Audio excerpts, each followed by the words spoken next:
The following program is presented by the Far East Broadcasting Company because stories of people living out the gospel with their lives inspire all of us. FEBC, taking Christ to the world through radio and new media. Learn more at FEBC.org.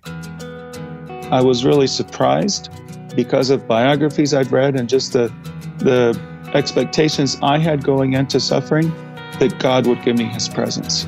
But for 2 years, I did not have that sense of presence.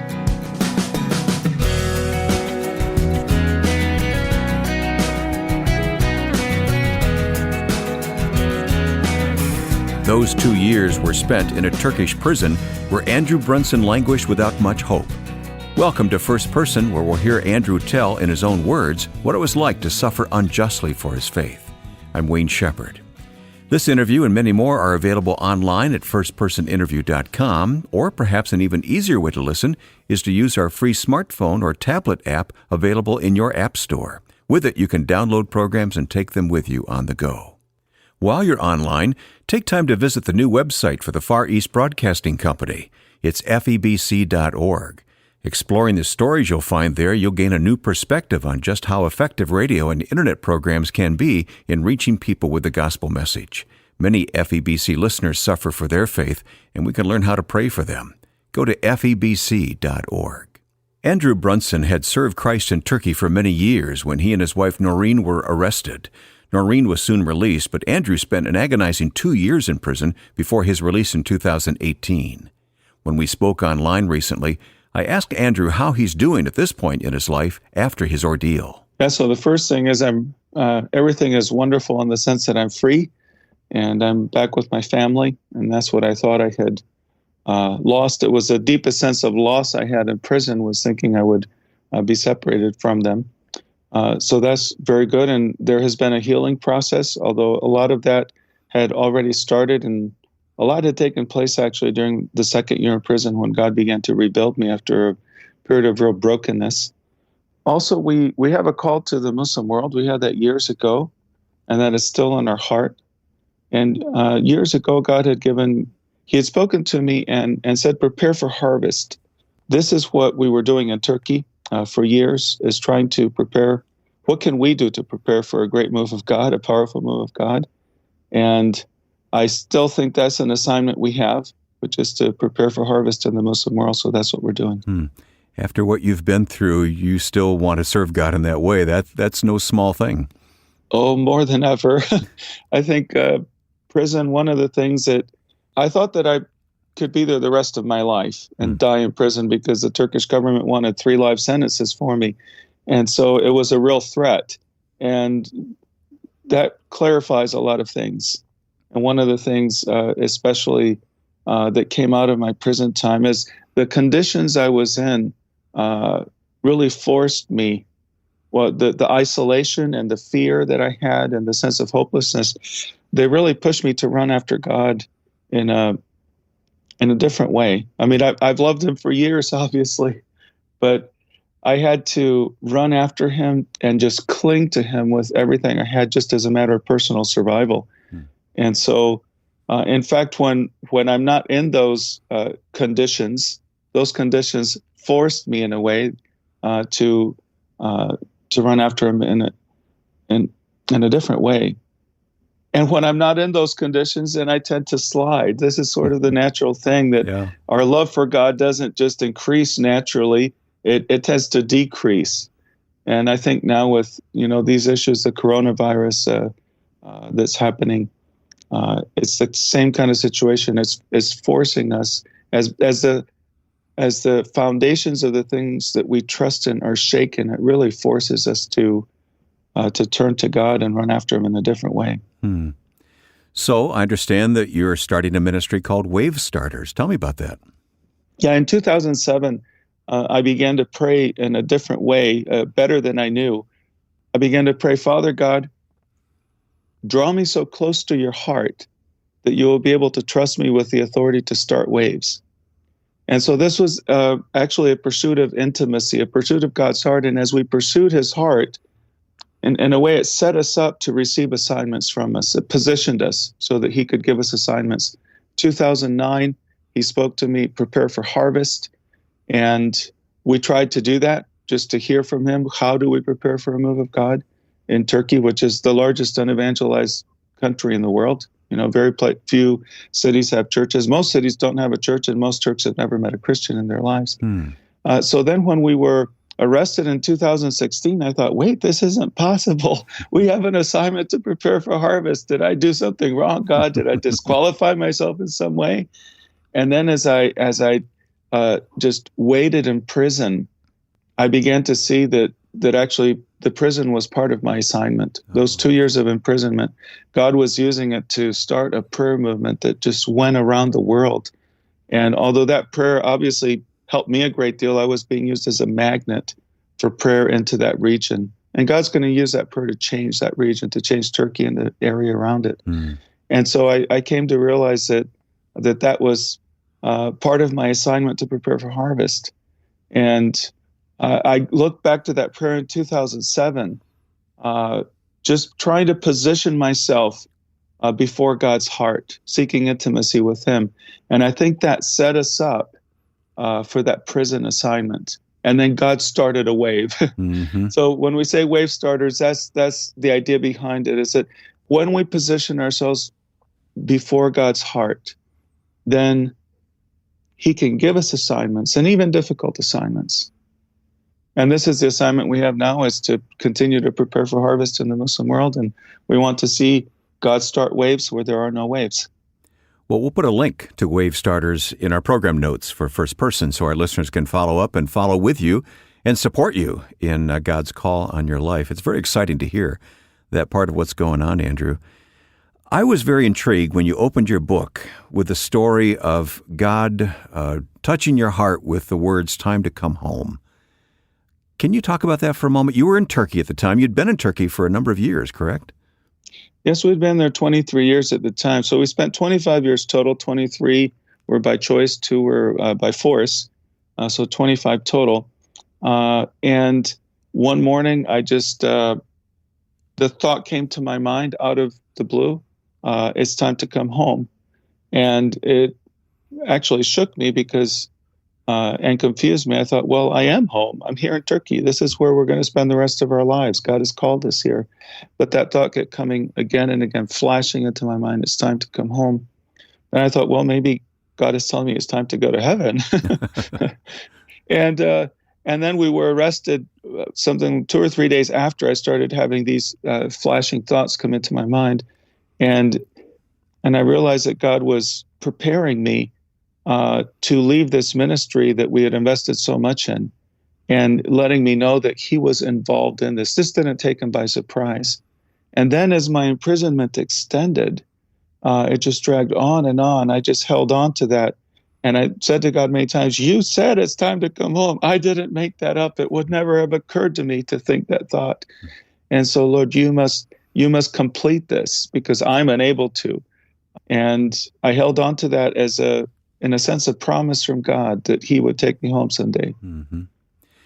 Your wife and partner in all of this, who suffered greatly herself, is Noreen. Did you tell her about this feeling from God that it was time to go home?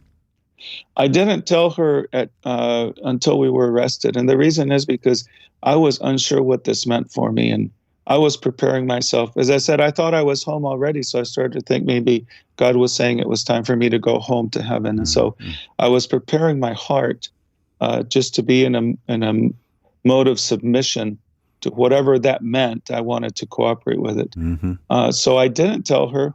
But when we were arrested, then I said, Noreen, I think that I know what's happening here, that God actually, this thought, he kept giving me this thought. So I did tell her eventually. Talk about those early days after the arrest. I know at first you and Noreen were together, and then she was able to visit you sometimes, and then not often. What were those days like?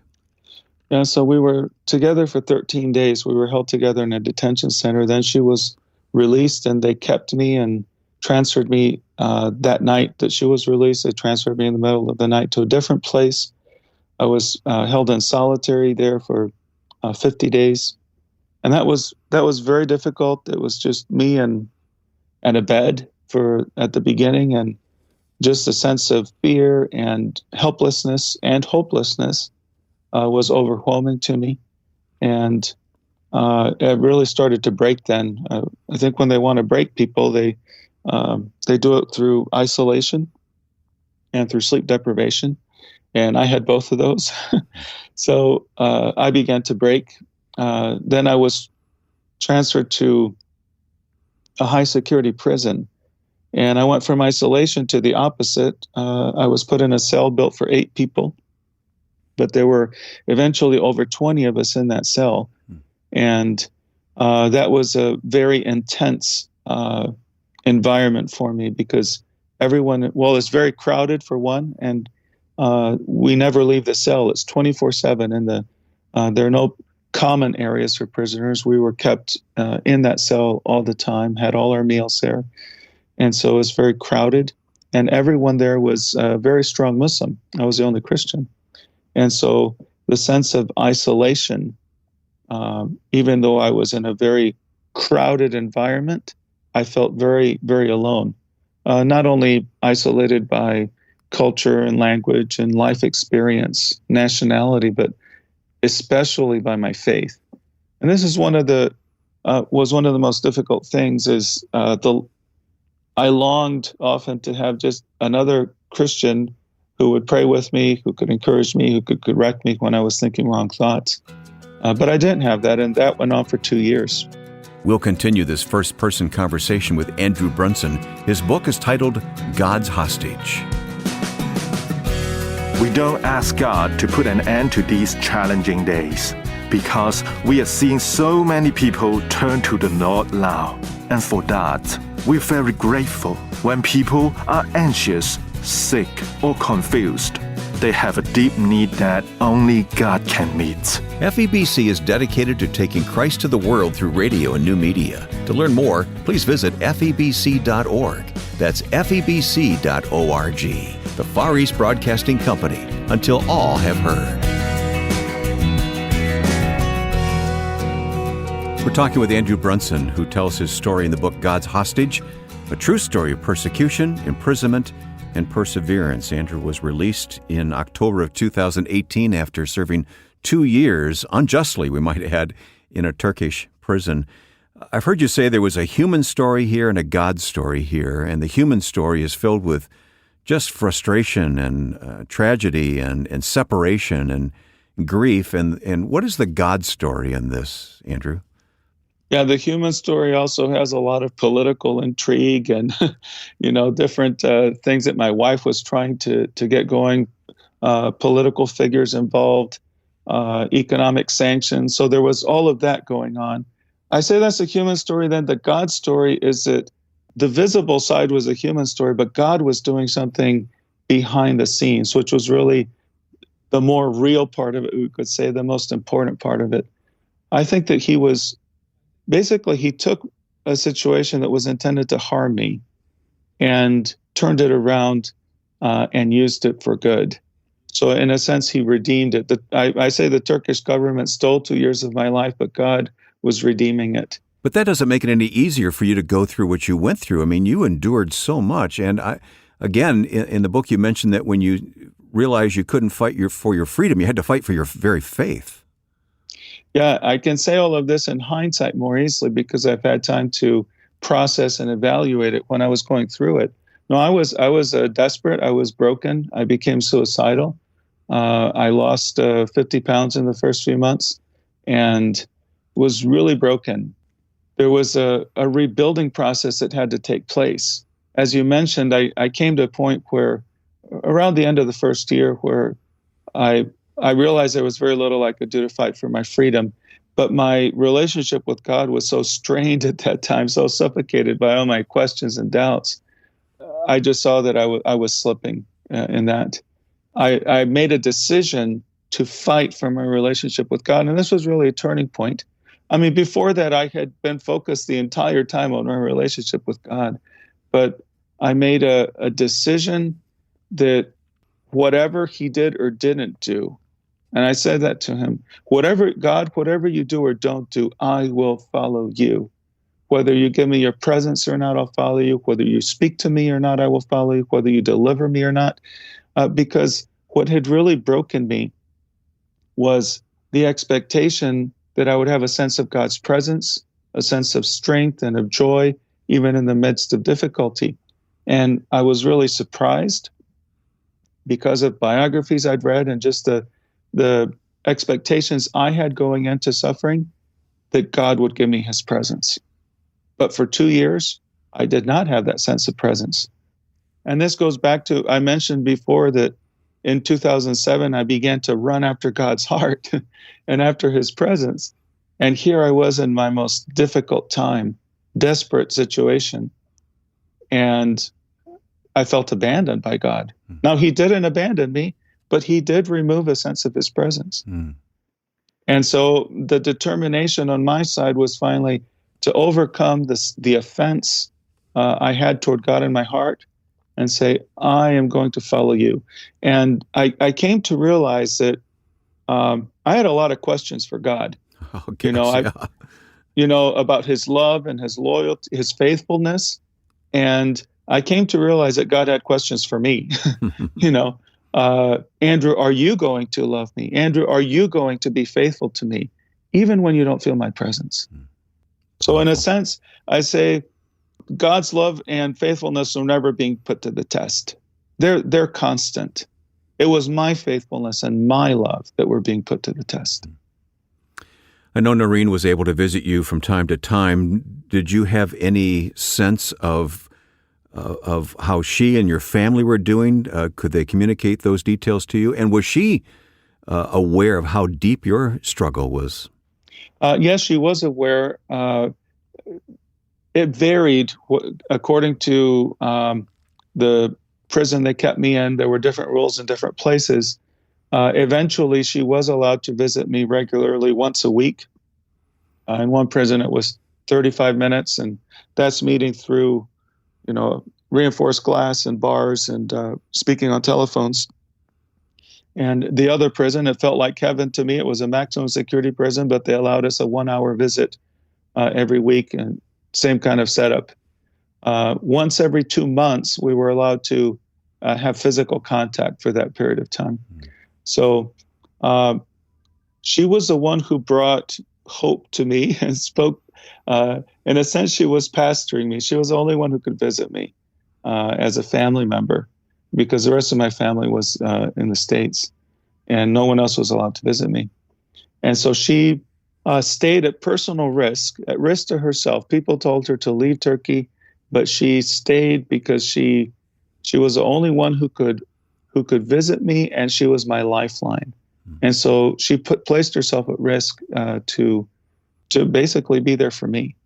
And she did. She brought me hope. She had to come in. It was a great wait for her, because I was falling apart, especially my first year. She must have been very concerned for you. She was. For your very life, I mean. Yes. And I mean, I was suicidal at times, and I had really broken. And she had that weight of coming into that prison and trying to think, what can I bring Andrew? What can I speak to him that will give him life and hope? And she did that. She was very heroic. And I have an image of her. She would come to this prison complex. It's a very intimidating place, all kinds of walls and guards and razor wire. And she'd go through checkpoint after checkpoint and have her iris scanned 2 different times, go through several metal detectors, all kinds of things. And finally she gets to see me. And it's just such an intimidating thing and a shameful thing. We're being accused of being terrorists and being treated that way. But when she came to the prison, she would very consciously say, I'm a daughter of the king, and I'm here to visit a son of the king. And she would literally lift her head up high and walk in. And I love that image of her. That's a great picture. It really is. When did the release come, and did you have any sense that it was coming, or was it sudden? I was released after 2 years at my 4th trial session. The trial sessions are separated they can be 3 months apart, 6 months apart. They can just go on and on.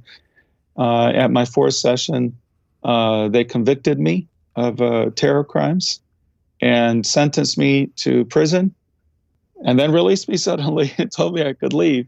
So it was a complete shock. It was really a roller coaster emotionally that day, because when I went to the court that day, I had 2 bags packed, one to remain in prison and one to leave the country. I didn't know what would happen, and actually nobody did. It was completely in the hands of the Turkish president. There was a judicial process, but it was really a show. Yeah. And so to go from being convicted as a terrorist and then sentenced to prison, I thought, this is it. I'm going back in spite of all the prayer, in spite of all the political pressure. I'm going back to prison. And then suddenly released, and within a day at the White House. I mean, that's a Joseph type story, from the dungeon to Pharaoh's, throne room. It's such a powerful story, and listeners will have to catch up with the rest of it in your book, God's Hostage. But just my last question, forgiveness. I mean, it has to be difficult, but we know that God calls us to forgive. What are your thoughts? Yeah, there were a lot of false witnesses against me. Some of them were people who had been in our church, people I had sacrificed for and loved and served, who, for various reasons, testified against me. I did not have a very difficult time forgiving them, actually, because I thought they're opportunists or they're being used, and normally this testimony would never be accepted in a court of law. The more difficult thing was forgiving the political leaders who were behind this, because they were using me. But I did. It's something I have to do as a believer, because Jesus requires it. And if I don't forgive, then I end up in bondage and full of bitterness. So I did this. I forgive them, but I had to stand in that forgiveness. So the feelings can still be there, and I have to come back and say, no, I choose to forgive. I choose to forgive and release them and leave it up to God and let God deal with them. But I'm not going to hold this in my heart. And I was able to do this in court. I realized after time in court that this was really a kangaroo court. It was a show court. So it didn't matter how well I defended myself. They didn't care. And so I thought, I'm going to use this time to present a witness as a Christian. How does a Christian deal with persecution? So I tried to present the gospel. And one of the things was to get up in court and by name forgive everybody who had testified against me. I tell people, whatever your situation is, and every one of us is going to be tested. Every one of us is going to go through dark times, through valleys where we don't sense God's presence. And we do have a choice. We turn our face toward Him or away from Him. And if we turn toward Him, it positions us then to receive grace and to receive strength. And so in the darkness, we need to lean on Him. Andrew Brunson's story is one of persecution, imprisonment, and perseverance. His book, honestly telling his story just as he has done today, is titled God's Hostage, and we'll provide a link to the book at firstpersoninterview.com. We know from Andrew's story and many others just how difficult it can be when people suffer for Christ around the world. Birthed in China 75 years ago, the Far East Broadcasting Company has been reaching into many countries where the gospel message is not a welcomed one, and yet listeners become believers and part of the church. Learn more when you visit FEBC.org. That's FEBC, until all have heard. Now, with thanks to my friend and producer Joe Carlson, I'm Wayne Shepherd. Join us next time for First Person.